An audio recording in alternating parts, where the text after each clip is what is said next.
Speak memory of the cunning hero, the wanderer, blown off course time and again after he plundered Troy's sacred heights.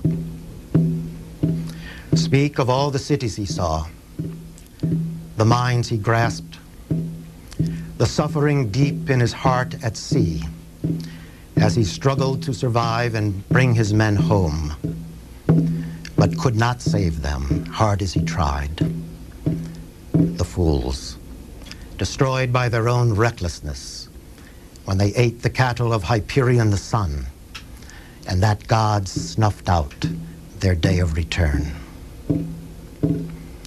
Of all these things, speak, immortal one, and tell the tale once more in our time. Stanley Lombardo, professor of classics at the University of Kansas. Who was Homer? Homer was the greatest poet who ever lived. In tradition, all we know about him was that he was a blind bard from the rocky island of Chios. He lived in the 8th century, perhaps, BCE.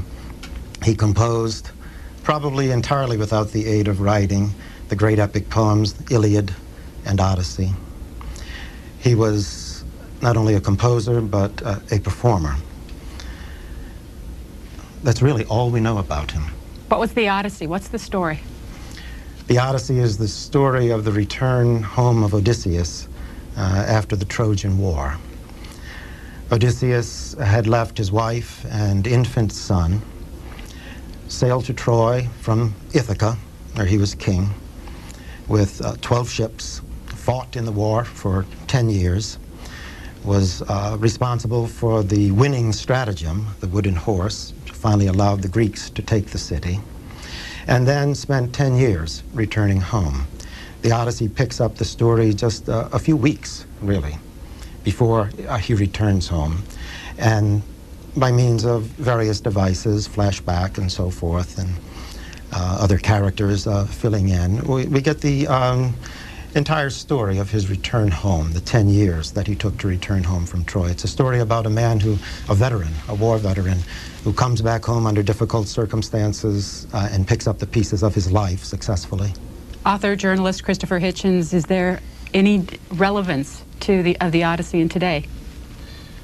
Just like to say that even that minimum is not indisputable. We're not absolutely certain Homer was one real person. I've been to the rock on Chios where he is supposed to have sat, but Chios is only one of, I believe, 7 places that claims him, and there was a later poet who said, 7 cities now contend for Homer dead, through which the living Homer begged his bread, which goes to show that bards no more than prophets are honored in their own country. Yes, to your point of relevance, even if it was the work of many hands and the oral tradition, or the griot, as you seem to imply with your drum, absolutely it's relevant, because from your very first invocation we get the idea of hubris and nemesis, right, which is the thing we can't do without in ordinary discourse. There are certain punishments that appear to fall on people that, for original arrogance or conceit, that we can't conceive of relating grand stories without. Nostalgia, a very overused and sentimentalized term now, which literally means, and can only really mean, the yearning to go home, to be home again, and nothing else will do. The extraordinary caprice of the gods, the eternal conundrum, at least for believers: if there are gods, why are they so mean to us? Or if there is a god, why is he so mean to us? Which can be solved by having lots of gods and different caprices, rival caprices. All of this, and all through our modern literature, there are people who've been stirred by it, who've tried to reinterpret it, from James Joyce in our century just closing to Alexander Pope and Chapman. People think of it as the original narrative of the striving of humanity and of the need also to beware of what you want, in case you ever do, as Cavafy says, finally get home to Ithaca. It may turn out that it's better to travel hopefully than to arrive. Jay Bottom, do you remember the first time that you read the Odyssey? I do. I read it because We've just been given Tennyson to read about Ulysses in old age and what actually happened to him after he had arrived in Ithaca, and how, in Tennyson's reading, he had to set forth again in old age because traveling is better, finally. And that sent me to the Odyssey. And then... How old were you? Oh, 12, 13, in there somewhere. I wasn't a Grecian as a child, so I didn't have Professor Lombard's learning, but it's a story that once heard, of course, you never forget, but then on the other hand, you never actually ever first heard it.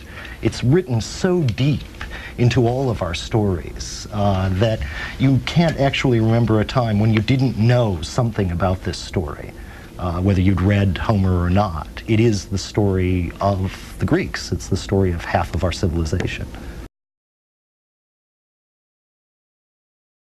The experience that we're talking about here is universal. But Homer has something beyond the universal experience. He has something to teach us, not merely something to repeat to us.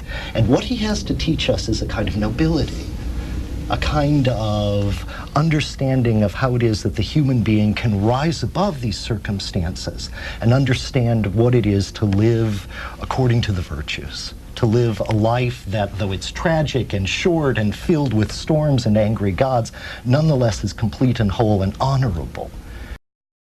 The experience that we're talking about here is universal. But Homer has something beyond the universal experience. He has something to teach us, not merely something to repeat to us. And what he has to teach us is a kind of nobility, a kind of understanding of how it is that the human being can rise above these circumstances and understand what it is to live according to the virtues, to live a life that, though it's tragic and short and filled with storms and angry gods, nonetheless is complete and whole and honorable.